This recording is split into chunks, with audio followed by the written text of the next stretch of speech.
नमस्कार दोस्तों, मैं अजय प्रकाश। आज जनज्वार के लाइव कार्यक्रम में कुछ खास बात आरआरबी एनटीपीसी आंदोलन पर, उस आंदोलन को लेकर जिस तरह का भ्रम का जाल फैलाया जा रहा है, उससे बहुत साफ हो रहा है कि इसमें आंदोलन के नाम पर किस तरह से खेल चल रहा है और रोजगार पाने वाले युवाओं को कैसे भड़काया और कैसे उल्टा सीधा गलत समझाया जा रहा है। आरआरबी एनटीपीसी के आंदोलन में जो बिहार के आरा से शुरू हुआ, पटना आया, फिर इलाहाबाद आया, फिर देश के तमाम हिस्सों में शुरू हो गया। उस आरआरबी एनटीपीसी के आंदोलन में एक खान सर आ गए। खान सर ने अपील की कि आज जो देश भर में आंदोलन हो रहे हैं या बिहार में जो आंदोलन हो रहा है, उसके पक्ष में युवा न जाएं, आंदोलनकारी न जाएं, छात्र न जाएं, आरआरबी एनटीपीसी के अभ्यर्थी न जाएं। जरा सोचिए कि खान सर एक कोचिंग चलाने वाले व्यक्ति हैं जो कि अपने कोचिंग इंस्टीट्यूट के एक बंद कमरे में एक डायग्राम बनाते हैं, कुछ तस्वीरें लगाते हैं और जनरल नॉलेज से ली गई चीज़ों को वह छात्रों को बताते हैं।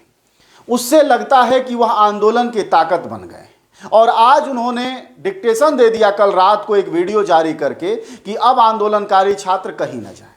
सवाल यह है कि क्या इस देश में आंदोलन और आंदोलनों का निर्णय कोचिंग सेंटर चलाने वाले लोग करेंगे? क्या उसके कब किया जाए, कब न किया जाए, उसका रुख क्या रखा जाए, वह कोचिंग सेंटर का मालिक करेगा और तब यह आंदोलन डिक्टेशन पर चलेंगे। जिस बिहार की भूमि पर छात्र युवा आंदोलन का इतिहास रहा है, जिस जेपी आंदोलन ने और मूवमेंट ने इंदिरा गांधी की सत्ता को बदल दिया था, जिस जेपी मूवमेंट ने इस देश में कांग्रेस को अस्त होने का दिन दिखाया, उस बिहार में डिक्टेशन पर आंदोलन चलाने की कोशिश हो रही है। एक बिहार में हैं साहब, आजकल सांसद हो गए हैं सुशील कुमार मोदी, छोटे मोदी ने रात को एक वीडियो जारी करके बता दिया कि जी मंत्री साहब से बात हो गई है।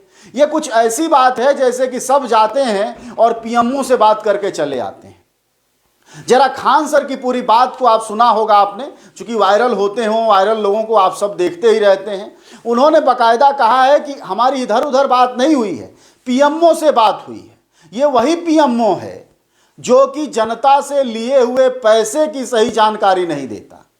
यही किसान आंदोलन है जहां मंत्री बैठ के सुबह शाम कुछ बोलते हैं और उसका कोई असर नहीं होता। तो ये फिदिन्ना भर का एक खान सर जो कि कोचिंग सेंटर चलाता है, वह जो है डिक्टेट कर रहा है देश के युवाओं को कि कब आंदोलन करना है और कब नहीं करना है।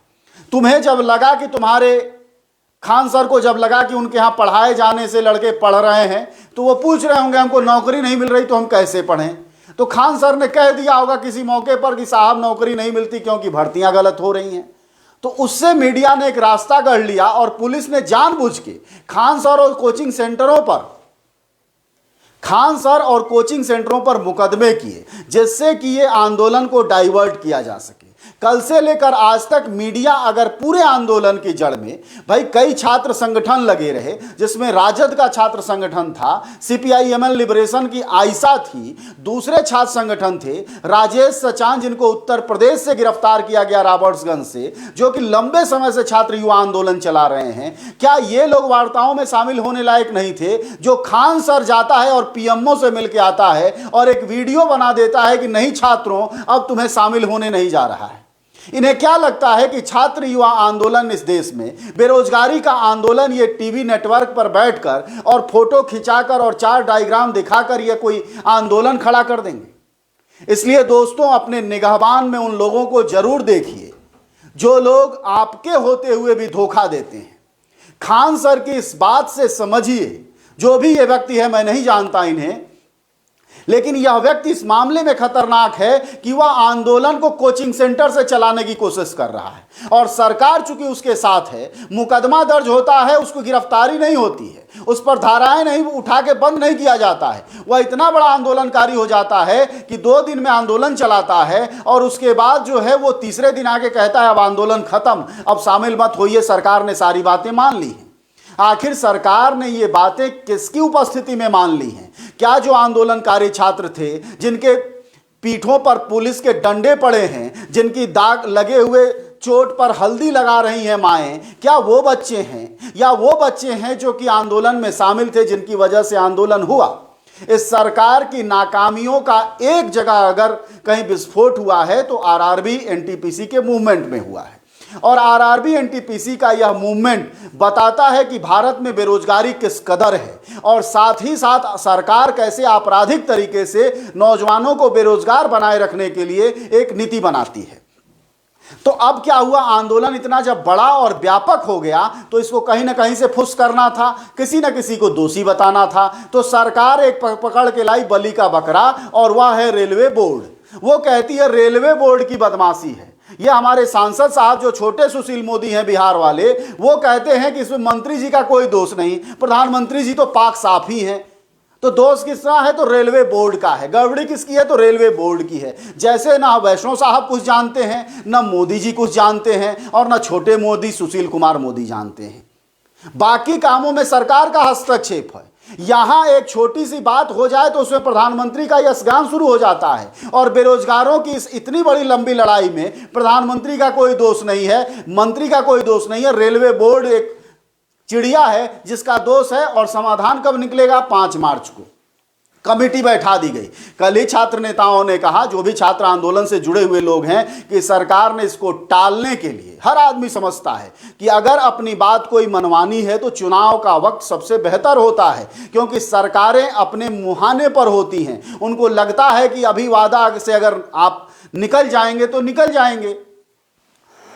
तो एक सेफ पैसेज देना है सरकार को 5 मार्च वाली बात करके कि आरआरबी एनटीपीसी की परीक्षा में जो गड़बड़ियां और धांधलियां हुई हैं, जो गलत तरीके से परीक्षाएं ली गई हैं या फिर अभ्यर्थियों को दिखाया गया है, वह सारा गलत अगर है तो उसके लिए एक जांच कमेटी बना दी गई है। और जांच कमेटी बनाने की जो रिपोर्ट आएगी वो 5 मार्च को आएगी।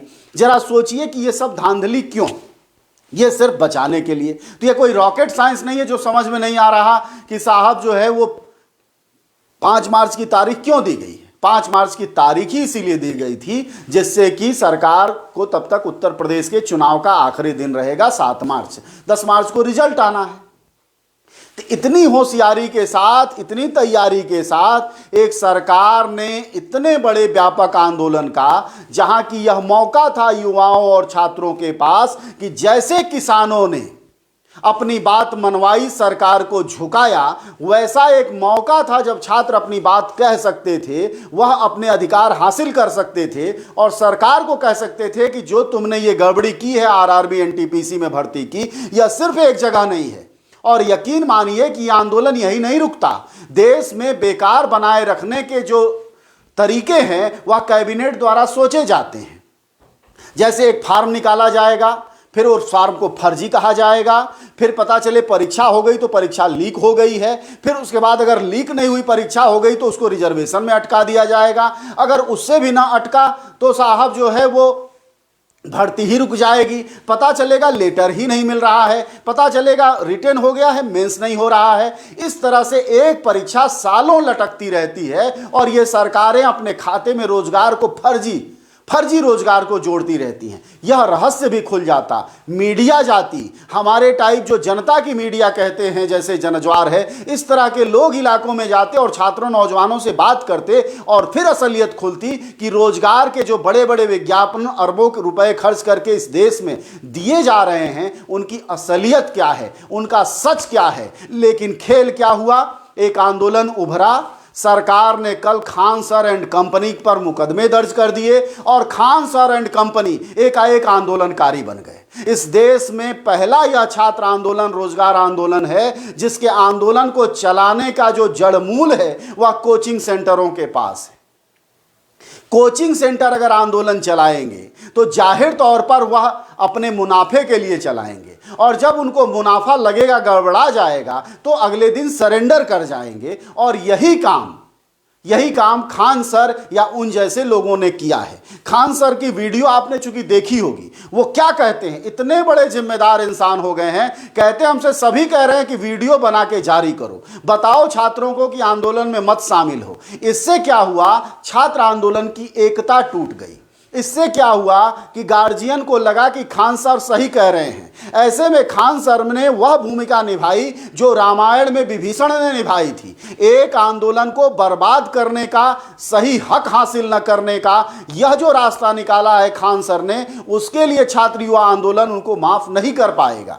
अभी मैं आरजेडी के नेता को सुन रहा था, वो कह रहा था भाजपा के, कह रहे थे आरजेडी के नेता कि भाजपा के हाथों बिक गए हैं खान सर। तो इसमें कोई लेकिन नहीं हो सकता है। एक कोचिंग चलाने वाला आदमी जिसको अपना मुनाफा चाहिए, जो अपने लिए काम करता है, जाहिर तौर पर उसको लगेगा, हो सकता है सरकार ने कह दिया जो तुम्हारा ये 10 लाख 20 लाख 50 लाख यूट्यूब जाता है कल को बंद करा देंगे, वहीं जाके वो आदमी सरेंडर कर जाएगा। उसका क्या नीतिमान, कोई आंदोलन खड़ा नहीं करता है। वो आदमी घर घर जाके युवाओं को नहीं जागरूक किया है, वह लोगों को अपने अधिकारों को हासिल करने के लिए कोई पर्चे पंपलेट नहीं बांटता है, लेकिन जिनके जरिए छात्र आंदोलन खड़े होते हैं उनके मुकाबले ये इसने विभीषण का काम किया। और उस विभीषण की वजह से आज जो है, जो बात मान लेनी चाहिए थी छात्रों नौजवानों को 5 मार्च से पहले वह बात 5 मार्च को टल गई है। अब सवाल यह है कि इस आंदोलन का असर व्यापक कैसे होगा। इसलिए ऐसे में हमेशा, जैसे किसान आंदोलन ने यही होशियारी बरती, कभी भी किसी ऐसे व्यक्ति को जो कि हमेशा कैप्सूल कोर्स लेकर आता है या तुरंत तत्कालिक इलाज देता है, उसको कभी अपने किसान आंदोलन में घुसने नहीं दिया। लेकिन छात्रों के बीच यह लोग, यह कोचिंग सेंटर चलाने वाले लोग कैसे आ गए, यह एक मुश्किल बात है समझना। दूसरी बात यह है कि कई बार छात्रों युवाओं में भी जो कि रोजगार के लिए आंदोलन करते हैं, जो लोग रोजगार के लिए आंदोलन करते हैं, उनको लगता है हमारा तो रोजगार भर काम है, हम इतने भर आंदोलन करेंगे उसके बाद चले जाएंगे। हो सकता है कि उन्होंने खान सर एंड कंपनी और इस तरह के कोचिंग सेंटरों के वो गिरफ्त में भी आए हों। इन गिरफ्त में आने की वजह से समस्या ये बड़ी हुई कि जो एक छात्र आंदोलन अपनी बात मनवा सकता था, सरकार को झुका सकता था, और सबसे बड़ी बात कि वह यह कर पाता कि भाई जो सरकार गड़बड़ियां कर रही है रोजगार के नाम पर, वह उजागर होता। लेकिन ये टीचरों के भरोसे, शिक्षकों के भरोसे अगर कोई आप आंदोलन खड़ा करने की कोशिश करेंगे तो जाहिर तौर पर वह बहुत लॉन्ग लास्टिंग नहीं होगा। आंदोलन हमेशा आंदोलनकारियों के जरिए खड़े किए जाते हैं। जैसे खेती किसानों के जरिए की जाती है, वैसे ही आंदोलन आंदोलनकारियों के जरिए खड़े होते हैं। वह खून और पसीना देते हैं, अपना समय देते हैं, जेल जाते हैं, वह लाठियां और गोलियां खाते हैं, तब जाकर एक आंदोलन खड़ा होता है। ऐसा कोई रेडीमेड सूत्र नहीं आया है कि खान सर आपको क्लासरूम में बैठ के उंगली पर गिनाएंगे कि ये है हिंदुस्तान, ये है पाकिस्तान और ये आंदोलन की जगह, और वहाँ से आंदोलन खड़ा हो जाएगा। इसलिए ज़रूरी है कि आंदोलनकारियों पर भरोसा करना चाहिए, जो संघर्षों के अनुभवी लोग हैं उन पर भरोसा करना चाहिए। और सरकारें हमेशा बल और ताकत से झुकती हैं, हमेशा एकता से झुकती हैं, और लोकतंत्र यही हथियार भी देता है और यही ताकत भी है, यही हमारी समझदारी भी है। जब तक आप एकता के बम पर 4 दिन थे, 4 दिन की एकता ने आपको, सरकार को यह मानने को मजबूर किया कि हाँ साहब आरआरबी एनटीपीसी में दिक्कत हुई है। नहीं तो आप याद करिए और उस खान सर को भी याद दिलाइए कि यही रेल मंत्रालय आंदोलन के पहले दिन जब पटना में पीट रहा था छात्रों को दौड़ा दौड़ा के, तब सरकार ने कहा, रेल मंत्रालय ने कहा कि चुपचाप कह दो छात्रों से वापस लौट जाएं, अन्यथा जो लोग आंदोलन में हैं उनमें से किसी एक को नौकरी नहीं देंगे। लेकिन वही सरकार, उसी सरकार के छोटे मोदी यानी सुशील मोदी कल वीडियो जारी करके बोलते हैं कि उनका रेल मंत्री से उनकी बात हो गई है, सरकार से बात हो गई है और सभी छात्रों से मुकदमे वापस लिए जाएंगे। ये किसी खान सर की बदौलत या पठान सर की बदौलत या मिश्रा और दुबे और पांडे और यादव सर की बदौलत नहीं हुआ है। ये हुआ है छात्रों के आंदोलन और ताकत की बदौलत कि एक सरकार जब पहले दिन कह रही थी लौट जाओ आंदोलनकारियों, नहीं तो तुम्हें आजीवन नौकरी नहीं देंगे, उसी सरकार का एक नुमाइंदा कहता है कि साहब हम तुम्हें नौकरी देंगे या हम तुम पर मुकदमे नहीं दर्ज करेंगे। वह अपील करके कहता अपनी डबल इंजन की सरकार से कि मुकदमे जो लिए गए हैं उनके वापस लिए जाएं और छात्रों पर मुकदमे न दर्ज किए जाएं, गिरफ्तारियां न की जाएं। या किसी पठान खान शुक्ला पांडे की वजह से नहीं होता है। यह सब कुछ जो होता है वह होता है एकता की बदौलत, और वह एकता ऐसी ताकत है जहां हर सरकार का टेटुआ दबाया जाता है, क्योंकि लोकतंत्र में आपके पास यही एक औजार है। जैसे यूपी में चुनाव है, और यूपी में चुनाव के बावजूद जिस तरह से लाठियां छात्रों पर कर्नलगंज, दारागंज और दूसरे छात्रों के इलाकों में, इलाहाबाद में भाजी गई, जिस तरह मारा गया, उनके घरों को जिस तरह से तोड़ा गया बंदूकों के बूटों से, वह बहुत साफ बता रहा था कि सरकार की नीयत क्या है, सरकार युवाओं को समझती क्या है। उसे लगता है कि युवाओं से बातचीत की कोई ज़रूरत नहीं है। जो युवा एक एक चीज़ पढ़कर अधिकारी बनने को तैयार हैं, जो युवा 18-18 घंटे अपनी आंख फोड़कर अपने पिता के दिए हुए पैसे से पढ़ाई कर रहे हैं, तैयारी कर रहे हैं, उनसे सरकार बातचीत नहीं करना चाहती। जब किसान कहते हैं वार्ता करो तो कहती आतंकवादी हैं, जब युवा कहते हैं वार्ता करो तो कहते हैं बहकाए गए हैं, ये सपा कांग्रेस कम्युनिस्टों ने भेजा है। और इस बीच खान सर जैसा एक जीव पैदा हो जाता है जो विभीषण का काम करता है, और वह आदमी आपके आंदोलन को डिरेल करता है, वह डिक्टेशन देता है कि मैं कहता हूं कि आप मत जाइए। सवाल ये है कि जब आंदोलन खड़ा होता है, आंदोलन अपने पीक पर आता है, और ऐसे तत्वों को जब आप नहीं पहचान पाते हैं तो आप अपने अधिकारों को भी हासिल नहीं कर पाते हैं। ऐसा नहीं कि भाजपा ने कोई आंदोलन नहीं किया है, ऐसा नहीं कि मोदी ने कोई आंदोलन में शामिल नहीं हुए हैं। यह दिगर बात है कि वह दंगों के आंदोलनों में शामिल रहे, वह धर्म के आंदोलनों में शामिल रहे, वह बाबरी मस्जिद ढहाए जाने के आंदोलनों में शामिल रहे, वह लव जिहाद के आंदोलनों में शामिल हैं, वह इस तरह के फसादी आंदोलनों में शामिल होते हैं। ऐसा नहीं कि वो आंदोलन नहीं करते, वो आंदोलन करते हैं जिस आंदोलन का राष्ट्र की संपत्ति, राष्ट्र की उन्नति से कोई लेना देना नहीं होता। लेकिन छात्र जो आंदोलन कर रहे थे उनकी सरकार में, उसका राष्ट्र की उन्नति से जुड़ना है। अगर लड़के रोजगार पाएंगे, युवा रोजगार पाएंगे, तो हमारी जीडीपी बढ़ेगी, हमारा देश समृद्ध होगा, हमारी आर्थिकी मजबूत होगी, हमारी खरीद क्षमता बढ़ेगी। ये रातों दिन समझाने वाला खान सर क्या ये बात नहीं समझता है? सवाल यह है कि एक आंदोलन को सिर्फ इस डर से तुम डिरेल कर दोगे, डर जाओगे और कहोगे कि साहब आंदोलन न करो, जो आंदोलन खड़ा हुआ है युवाओं के दम पर, तो एक बहुत बड़ी बात है, बड़ी चुनौती है। ऐसे में खैर जो हुआ सो हुआ, जिस स्थिति में आंदोलन चल रहा है चलेगा, हिंसक न हो आंदोलन, यह बहुत जरूरी है। किसानों से सीखना चाहिए हर आंदोलनकारी को टिकाए रखना और अपनी ईमानदारी बनाए रखना किसी भी आंदोलन की बुनियाद होती है। और अगर यह छात्र आंदोलन कर ले पाया तो जाहिर तौर पर इसके परिणाम सही होंगे, सरकार इसके आगे झुकेगी। कोई ऐसा व्यक्ति इस देश में नहीं है जो आरआरबी एनटीपीसी के आंदोलन को गलत कहेगा। अगर जिसका भी इस देश के संविधान में भरोसा है, जिसका भी इस देश के कानून में भरोसा है, नौकरियों में भरोसा है और मानता है कि ये सरकारें हमारे अधिकारों के लिए चुनी जाती हैं, हमारे अधिकार बहाली के लिए, वो कतई इस आंदोलन को गलत नहीं कहेगा। सिवाय जो छुटपुट हिंसा हुई है वह गलत हुई है। कई बार ऐसा होता है कि आप मजबूर कर देती है सरकार हिंसा करने के लिए, नेता कहते भी हैं। इसीलिए हमेशा लोकतांत्रिक आंदोलनों में आप देखते होंगे एक बात नेता, हर आंदोलनकारी कहता है कि अगर कल को कोई नुकसान होता है इस राष्ट्र का, हमारी बात सरकार नहीं मानती है तो उसके लिए जिम्मेदार सरकार होगी। तो एक आंदोलन जिसकी जिम्मेदारी सरकार पर थी, उसको अधिकार देने की, वह बीच में लटक गया। और लटक इसलिए गया क्योंकि बीच में विभीषण पैदा हुए, और विभीषण वो थे जो आंदोलनों के पता नहीं बीच में थे या नहीं थे, लेकिन जो भी खान सर ने भूमिका निभाई और अभी और भी पता नहीं और कौन कौन होंगे, उन सब की भूमिका पर अगर किसान आंदोलनकारियों ने सही, माफ करिएगा, छात्र आंदोलनकारियों ने अगर सही निगाह रखी होती तो आज यह जो आंदोलन बिहार में, पूरे बिहार में चल रहा है या देश के दूसरे हिस्सों में उसको लेकर छात्रों में सुगबुगाहट है, वह और व्यापक और बड़ा होता। इसी के साथ, हालांकि काफ़ी लोग हैं आप जुड़े हुए, आप सुन रहे हैं, लेकिन इसी के साथ मैं अपनी बात खत्म करूंगा यहाँ। लेकिन यह चेताते हुए कि देश में आंदोलन और होंगे, लड़ाइयाँ और होंगी, संघर्ष और होंगे, अधिकारों के तरीके और गढ़े जाएंगे, लेकिन बगैर मेहनत, बगैर खून, बगैर बलिदान, बगैर त्याग, बगैर लगन कोई आंदोलन खड़ा नहीं होगा। ये खान, पठान, दुबे, पांडे, सिंह, बाबू, ये कोई आंदोलन नहीं खड़ा कर पाते हैं। ये आपका सिर्फ यूज करते हैं, और उस यूज को अगर आप जिस दिन समझ जाएंगे, उस दिन आप समझ जाएंगे कि इस देश में आंदोलन करके टिकाया कैसे जाएगा। और ध्यान रखिए, आप उस सरकार में आंदोलन कर रहे हैं जो सरकारें दंगा को आंदोलन कहती हैं। जी हाँ, बीजेपी के लोग दंगा करा देंगे और कहेंगे ये हमारा आंदोलन चल रहा है राष्ट्रहित में। इन्होंने बाबरी मस्जिद तोड़ दी, हजारों युवाओं की जिंदगी बर्बाद कर दी, दो कौमों में नफरत फैला दी और उसको इन्होंने आंदोलन कहा।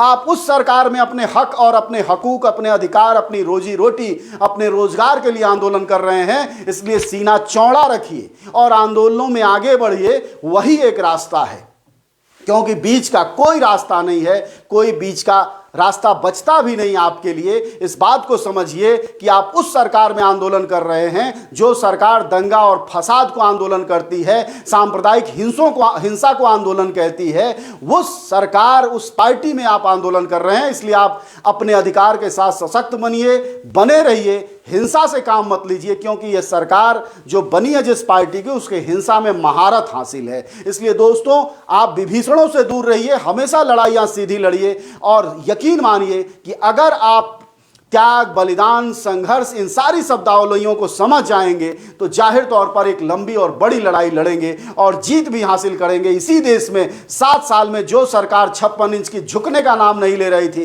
किसानों ने, उन खेती करने वालों ने झुका दिया। आप तो फिर भी युवा हैं, आप तो कर्म हैं, अभी तो आप में ताकत है, एकता है, बुलंदी है, सब कुछ है। ये सरकार तब भी झुक सकती थी, लेकिन गलतियों से कई बार आंदोलन किनारे हो जाते हैं। आप सबका धन्यवाद सुनने के लिए। इस वीडियो को अगर ठीक मानते हो तो आप आगे बढ़ाएं, लोगों में ले जाएं, इस मसले पर बहस करें कि आखिरकार छात्र आंदोलन को कैसे टिकाया जाए, अपने अधिकारों को कैसे हासिल किया जाए और नौकरियां कैसे ठीक ली जाएं। धन्यवाद आप सबका।